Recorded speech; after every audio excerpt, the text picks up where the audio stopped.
Ya, selamat berjumpa di Kontekstual Bible Reading. Kita sampai di bilangan pasal 29. Pada bulan yang ketujuh, pada tanggal 1 bulan itu, haruslah kamu mengadakan pertemuan yang kudus. Maka tidak boleh kamu melakukan sesuatu pekerjaan berat. Itulah hari peniupan serunai bagimu. Pada waktu itu haruslah kamu mengolah sebagai korban bakaran menjadi bau yang menyenangkan bagi Tuhan. Seekor lembu jantan muda, seekor domba jantan, 7 ekor domba berumur setahun yang tidak bercela. Juga sebagai korban sajiannya, tepung yang terbaik diolah dengan minyak, yakni 3/10 eva untuk lembu jantan itu, 2/10 eva untuk domba jantan itu, dan 1/10 eva untuk setiap domba dari ketujuh ekor domba itu. Dan seekor kambing jantan sebagai korban penghapus dosa untuk mengadakan pendamaian bagimu. Selain dari korban bakaran bulan baru, serta dengan korban sajiannya, dan korban bakaran yang tetap, serta dengan korban sajiannya, dan korban-korban curahannya, sesuai dengan peraturannya, menjadi bau yang menyenangkan, suatu korban api-apian bagi Tuhan. Pada hari yang ke-10 bulan yang ke-7 itu haruslah kamu mengadakan pertemuan yang kudus dan merendahkan dirimu dengan berpuasa. Maka tidak boleh kamu melakukan sesuatu pekerjaan. Pada waktu itu haruslah kamu mempersembahkan sebagai korban bakaran kepada Tuhan sebagai bau yang menyenangkan, seekor lembu jantan muda, seekor domba jantan, 7 ekor domba berumur setahun, haruslah tidak bercela semuanya itu. Juga sebagai korban sajiannya, tepung yang terbaik diolah dengan minyak, yakni 3/10 eva untuk lembu jantan itu, 2/10 eva untuk domba jantan yang seekor itu, 1/10 eva untuk setiap domba dari 7 ekor domba itu, dan seekor kambing jantan sebagai korban penghapus dosa. Selain daripada korban penghapus dosa, membawa pendamaian dan korban bakaran yang tetap, serta dengan korban sajiannya dan korban-korban curahannya. Pada hari yang ke-15 bulan yang ke-7 itu, haruslah kamu mengadakan pertemuan yang kudus. Maka tidak boleh kamu melakukan sesuatu pekerjaan berat. Haruslah kamu mengadakan perayaan bagi Tuhan 7 hari lamanya. Pada waktu itu haruslah kamu mempersembahkan sebagai korban bakaran, sebagai korban api-apian yang baunya menyenangkan bagi Tuhan, 13 ekor lembu jantan muda, 2 ekor domba jantan, 14 ekor domba berumur setahun, adalah tidak bercela semuanya itu.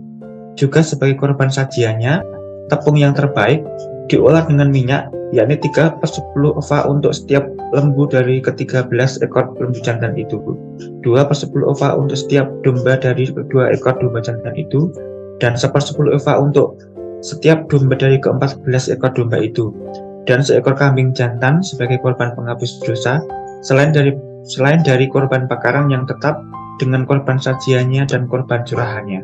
Pada hari yang kedua, 12 ekor lembu jantan muda, 2 ekor domba jantan, 14 ekor domba berumur setahun yang tidak bercela, serta dengan korban sajiannya dan korban-korban curahannya, yakni untuk lembu-lembu jantan, untuk domba-domba jantan, dan untuk domba-domba muda itu, menurut jumlah yang sesuai dengan peraturan, dan seekor kambing jantan sebagai korban penghapus dosa, selain dari korban bakaran yang tetap, serta dengan korban sajiannya dan korban-korban curahannya.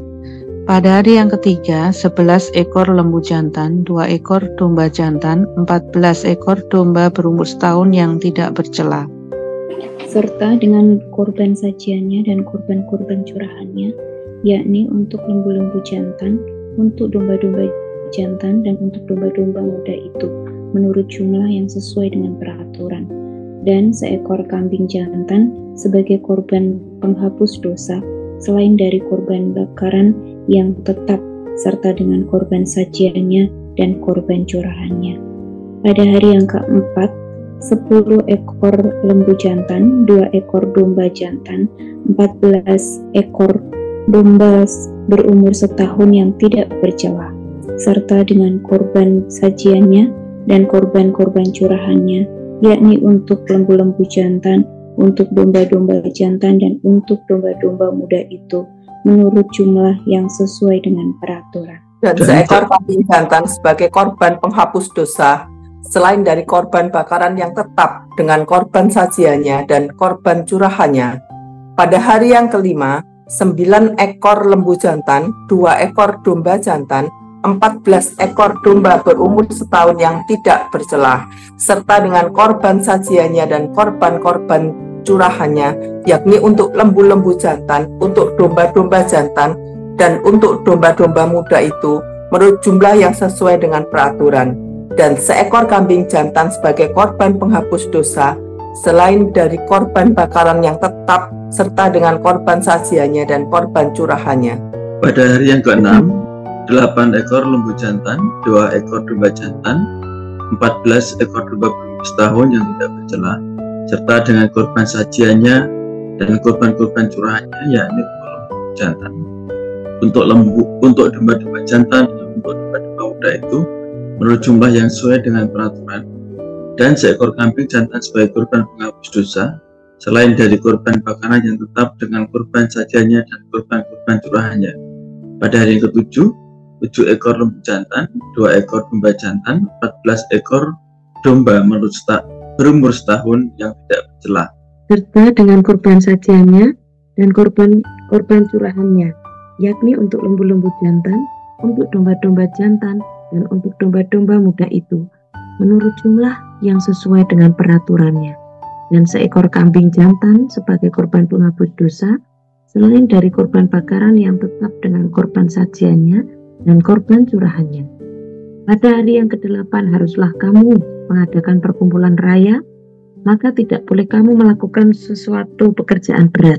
Pada waktu itu, haruslah kamu mempersembahkan sebagai korban bakaran, sebagai korban api-apian yang baunya menyenangkan bagi Tuhan, seekor lembu jantan, seekor domba jantan, 7 ekor domba berumur setahun yang tidak bercelah, dengan korban sajiannya dan korban-korban curahannya, yakni untuk lembu-lembu jantan, untuk domba-domba jantan, dan untuk domba-domba muda itu menurut jumlah yang sesuai dengan peraturan, dan seekor kambing jantan sebagai korban penghapus dosa, selain dari korban bakaran yang tetap serta dengan korban sajiannya dan korban curahannya.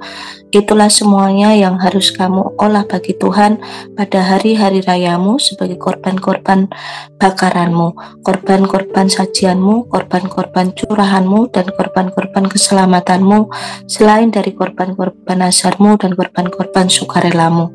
Lalu berbicaralah Musa kepada orang Israel sesuai dengan segala yang diperintahkan Tuhan kepada Musa. Ya, Bilangan 28-29 kita difokuskan tentang korban.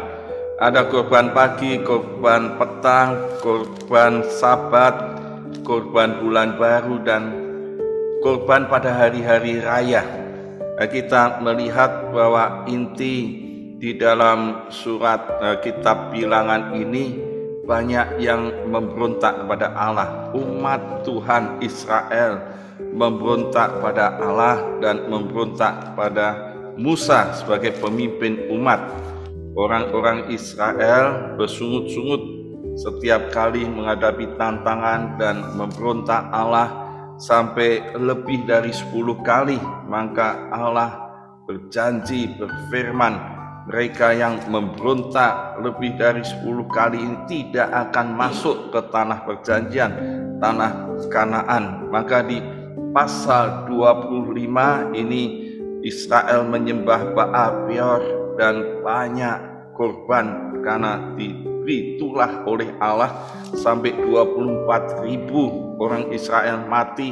Dan pasal 26 kembali dihitung, laskar Israel dihitung untuk kedua kalinya.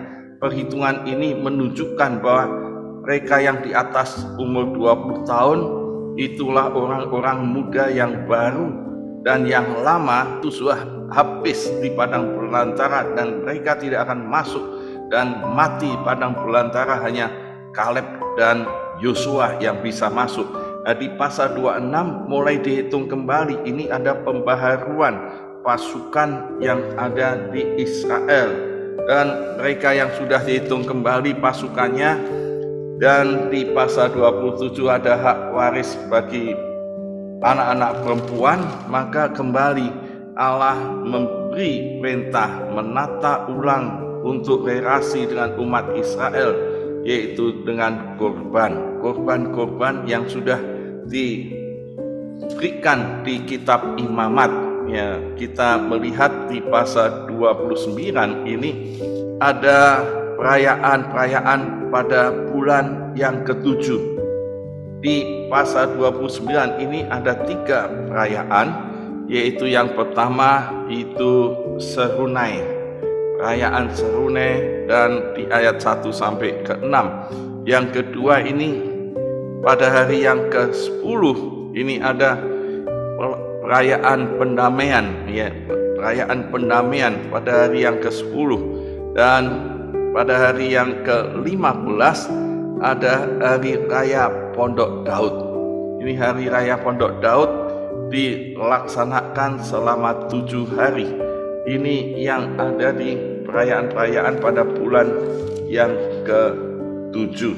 Nah, mengapa ini ada pada bulan yang ke-7? Ini jatuh pada bulan Habib. Bulan Habib ini bagi orang Israel, umat Israel, menjadi satu awal bulan semua perhitungan ibadah, perhitungan dari tahun Yobel dan pembayaran hutang dimulai pada bulan ke-7 ini, awal bulan ini Habib. Dan bulan ke-7 ini menjadi bagian orang Israel yang waktunya libur dan waktu yang selang, banyak waktu yang longgar karena ini pergantian antara panen dan menabur lagi. Jadi pada bulan ke-7 ini orang-orang Israel diperintahkan Tuhan untuk beribadah dengan korban-korban, untuk terus mencari Tuhan dengan segenap hati, dengan segenap jiwa, dan terus beribadah. Ini menjadi pusat persembahan korban bagi orang-orang Israel. Maka ada 3 perayaan yang diungkapkan di pasal 29 ini. Yang Serunai dikatakan mengadakan pertemuan yang kudus, maka tidak boleh kamu melaksanakan sesuatu pekerjaan berat. Itulah hari peniupan Serunai bagimu.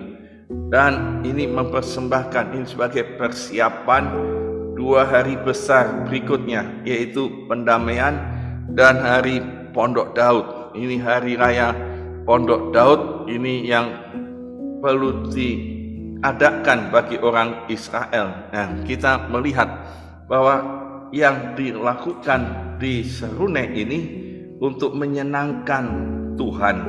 Ya, bau-bau itu korban api-apian untuk menyenangkan Tuhan sebagai persiapan 2 perayaan besar berikutnya. Nah, di ayat yang ke-7 sampai yang ke-11 ini terjadi pada hari yang ke-10. Pada bulan yang ke-7 itu haruslah kamu mengadakan pertemuan yang kudus dan merendahkan dirimu dengan berpuasa. Ayat 7. Maka tidak boleh kamu melakukan sesuatu pekerjaan. Jadi di hari perayaan pendamaian ini selalu ditekankan oleh Tuhan merendahkan diri dengan berpuasa, berkabung, karena ini ada hari pendamaian, hari pengudusan, dan supaya dosa-dosanya pun dapat pengampunan. Ini yang ada di perayaan yang kedua pada hari yang ke-10. Dan selanjutnya kita lihat pada hari yang ke-15 bulan ke-7 itu di ayat 12, haruslah kamu mengadakan pertemuan yang kudus, maka tidak boleh kamu melakukan sesuatu pekerjaan yang berat. Haruslah kamu mengadakan perayaan bagi Tuhan 7 hari lamanya. Perayaan 7 hari lamanya. Jadi hari yang pertama, kedua, ketiga, sampai 7 hari. Ini pada hari raya Pondok Daud menjadi satu sukacita selama 7 hari. Dan apa yang harus dilakukan? Ternyata memberikan korban.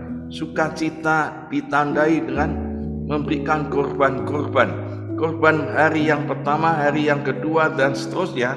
Kalau kita lihat ini mirip semua, hanya satu yang beda, yaitu pada hari yang pertama mempersembahkan korban bakaran sebagai korban api-apian yang baunya menyenangkan bagi Tuhan dengan 13 ekor lembu jantan muda. Itu hari yang pertama. Hari yang kedua, lembu jantan mudanya kurang 1, yaitu 12 ekor. Katakan 12 ekor lembu jantan muda. Sampai hari yang ke-7 jadi 7 ekor lembu jantan. Jadi setiap hari berkurang satu, menunjukkan bahwa orang-orang Israel harus mentaati aturan Tuhan. Kalau Tuhan mengatakan begitu, memang ya harus ditaati. Tapi yang berikutnya, ini lembu jantan muda, ini korban yang paling mahal. Korban yang paling mahal, maka Allah menunjukkan bahwa setiap hari ini berkurang, semakin meringankan umat Israel supaya tetap terus mengucap syukur dengan sukacita dalam korban-korban itu dan tidak memberatkan orang-orang Israel. Tapi yang lain, kalau lihat korban-korban yang semakin menurun, kita akan melihat bahwa korban-korban itu akhirnya terhapus tanpa korban, karena ada satu korban yang total dan menggenapi semuanya itu, yaitu di dalam Yesus Kristus. Dan ini yang terjadi di dalam Perjanjian Baru. Mesias itu menjadi korban yang menyelesaikan semuanya itu. Maka di setiap hari, pada hari yang ke-15 ini, perayaan Pondok Daud ini, kita melihat ternyata ada satu korban yang terus-menerus diharuskan, yaitu di hari pertama, hari kedua sampai ke-7, korban seekor domba kambing jantan sebagai korban penghapus dosa. Ini tidak pernah lepas. Jadi setiap hari ada korban kambing jantan seekor untuk penghapus dosa. Jadi kalau melihat korban-korban ini, berarti ada satu yang menjadi inti di dalam korban-korban ini, yaitu penghapus dosa. Kalau tidak ada penghapus dosa, korban-korban yang lain ya tidak menjadi bagian yang terbaik untuk Allah, karena dosanya perlu dihapus dulu. Ada pengudusan, penyucian, pendamaian bagi umat Israel dengan Allah, dan korban inilah yang digenapi di dalam Yesus Kristus untuk menyelesaikan dosa manusia. Umat manusia hanya penghapus dosa, yaitu anak domba Allah, Yesus Kristus. Maka kalau melihat ini, kita melihat bahwa orang-orang Israel yang sudah diperbaharui dan mereka yang sudah dihitung laskarnya dan mereka yang akan dibawa masuk ke tanah perjanjian, maka kembali lagi Allah memberikan lambang untuk korban-korban, untuk ada pendamaian, penebusan dosa. Nah, jadi amanat teksnya dari sini, Allah menghendaki umatnya selalu ibadah kepadanya dengan kerelaan untuk berkorban, untuk terus mengucap syukur sukacita karena Allah sudah memberkati dengan berlimpah-limpah. Biarlah umat Tuhan berani berkorban sesuai dengan yang Tuhan perintahkan. Yang kedua, kita melihat kasih karunia Allah ditunjukkan dengan lambang korban penghapus dosa yang akhirnya digenapi di dalam Yesus Kristus. Maka kita bisa merefleksi hari ini, apakah dosa saya sudah dihapus dan di dalam Yesus Kristus ada kepastian pengudusan dan pendamaian. Dan apakah saya giat beribadah dan berkorban terus-menerus untuk kemuliaan Tuhan. Amin. Tuhan Yesus memberkati. Mari kita meresponi dengan ungkapan syukur kita kepada Tuhan yang sudah dibebaskan dari dosa melalui karya Yesus di kayu salib. Dan kita mau sembah Dia, kita mau pujikan, ini hatiku menyembahmu. Dialah hidup ini sebagai persembahan dan ungkapan syukur kita kepada Tuhan.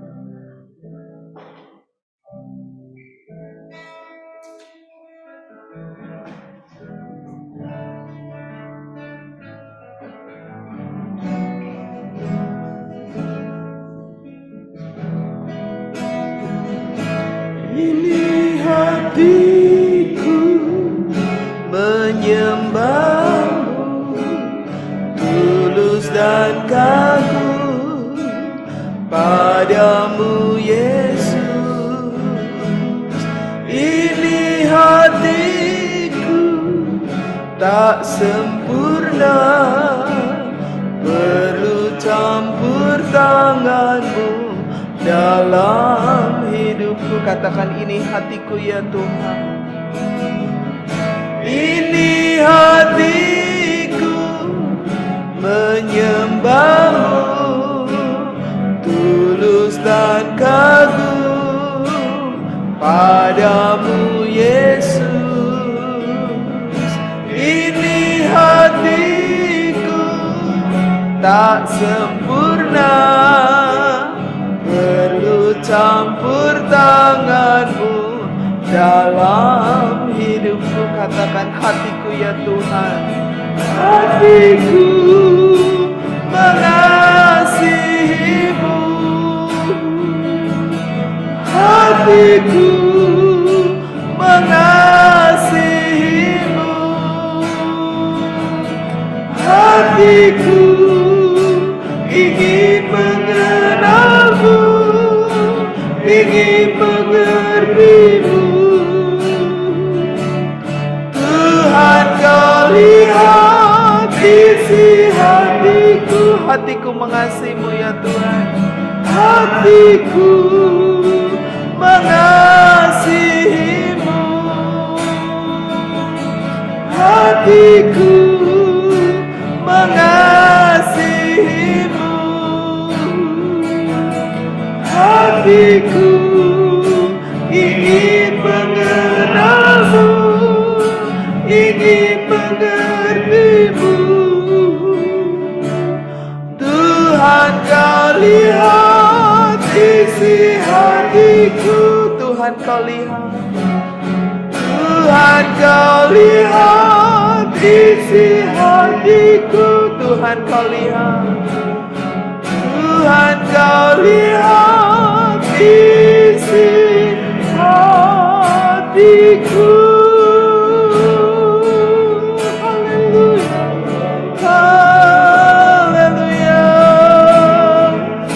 Bersyukur, ku berterima kasih.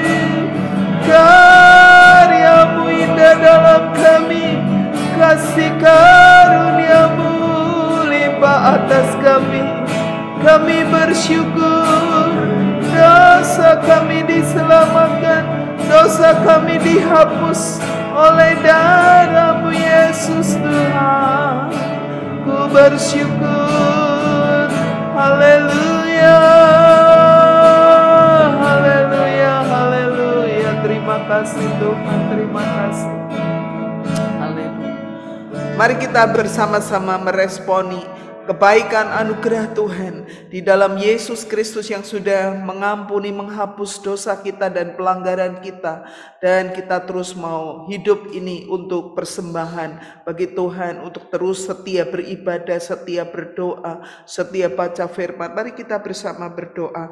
Bapa di surga, aku bersyukur Tuhan, pagi hari ini Roh Kudus terus mengingatkan melalui firman Tuhan bahwa kasih anugerah Tuhan, kebaikan, pengorbanan-Mu atas setiap kami ya Tuhan, sehingga setiap kami yang percaya kepada-Mu Tuhan sudah mendapatkan pengampunan dosa melalui pengorbanan Yesus di kayu salib.